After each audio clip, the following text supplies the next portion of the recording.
nakakabangon ulit mag-isa kasi nahanap mo ulit yung sarili mo. And I could say na right now, I know myself more than ever.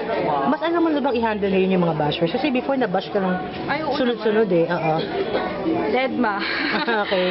Ako kasi pagka sobrang, syempre may mga times na napupuno ka, papatol ka talaga. Totoo Minsan may yan. mga morning patolang na tinitira ko. Pero pagka hindi naman kailangan, it's unnecessary. Parang kumbaga, bashers ka dahil napapansin ka. Mhm. Damned if you do, damned if you don't. If you don't do it, may sasabihin. Kung gagawin mo, may sasabihin pa rin. Lahat naman tayo may bashers sa mga buhay natin, mapa-artista man o hindi. Marcia, sinabasa ko yung mami mo parang recently or a month, weeks ago na may pinatulang uling bashers.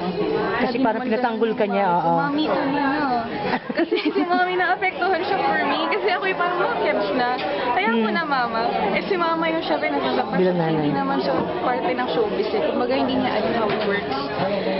Mas emotional siya kasi syempre nanay. Pag nakikita correct niya yan. inaapi-api yung anak niya, lalaban siya. Kumbaga nanay ko yun eh. Nanay ko talaga yung home ko. Kaya Totoo yun.